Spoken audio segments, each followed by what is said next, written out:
So I wonder if you've got all your Christmas presents sorted out. I haven't got all of mine, but I have been wrapping some of the ones that I've got, and it made me think about when I was a kid and how really we didn't get any presents at all between our birthday and our Christmas. And so it was a real thrill to come down on Christmas morning and see that Santa sock and then get a present from our parents as well. And it made me realise that this sense of awe and wonder maybe isn't so prevalent now for those presents, because I don't know about you, but for me, when my kids were growing up, I was forever buying them things, you know, little presents here and there and little treats and whatever.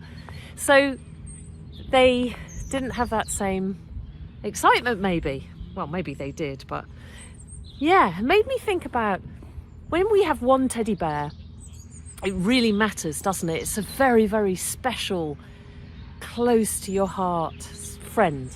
And then when you get 2 or 3 teddy bears, well, then maybe they can have a tea party together. But if you've got 8 or 10 or 12 different teddy bears, then do they lose something? Do they get thrown aside and chucked into a pile somewhere? And so that started to make me think about whether I give too many presents. Do you like buying lots and lots of presents for people? And if so, does it water down every present every time you get another one? And is it that if somebody gives you one present, you can remember it and it's really important? Yeah, I wonder.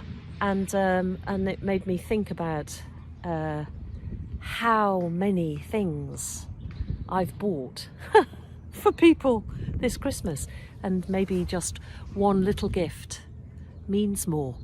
You know that thing of children, they say that the box that the present comes in often appeals to young children more than the present itself. And of course that's because play is in the child and not in the toy.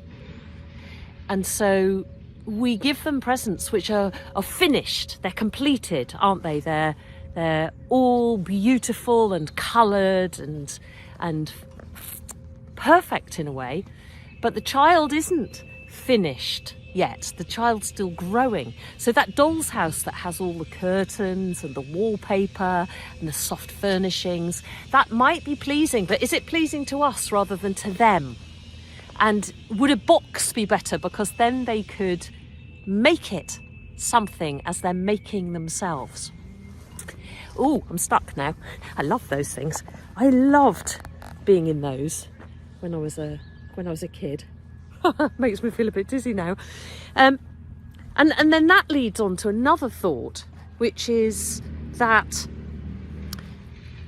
spontaneous storytelling and oral storytelling really underpins literacy in so many different ways.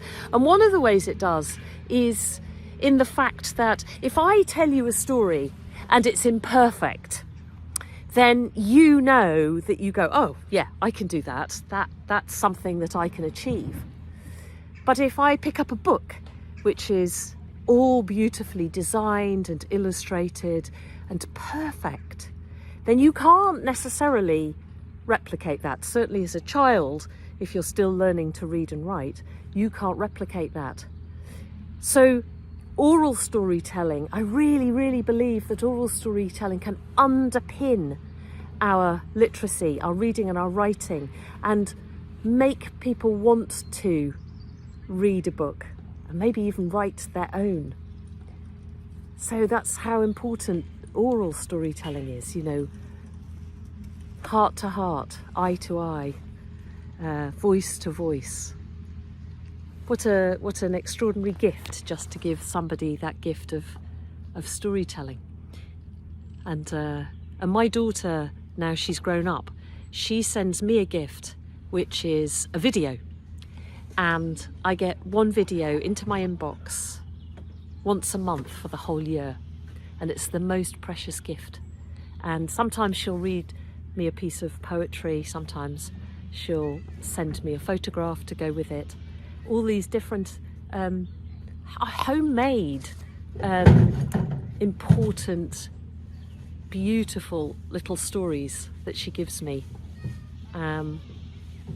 Yeah, and it also reminds me of my lovely husband, who's subsequently died. But when I first met him, I bought him a present.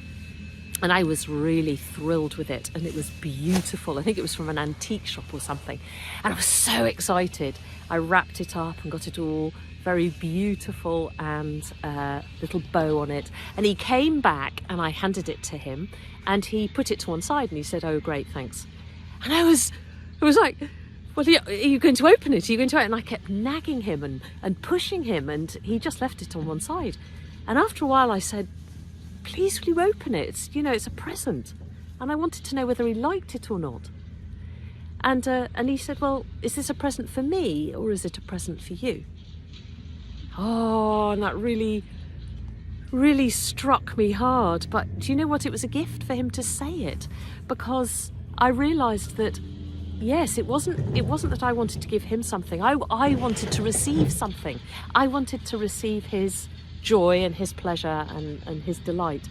And it's made me realise afterwards and subsequently, all these years later, that actually when I give a present, I wrap it up, I think about it, hopefully I get something that really, really matters to somebody, and then I give it to them.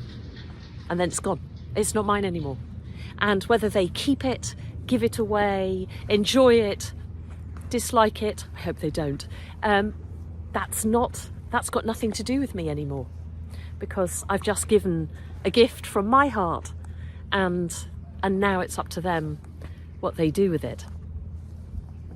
I like that. It's quite freeing, it's quite liberating. I don't need to see that thing worn by them or in their house, or I don't need to worry whether they liked it or not. I just have to give it with love.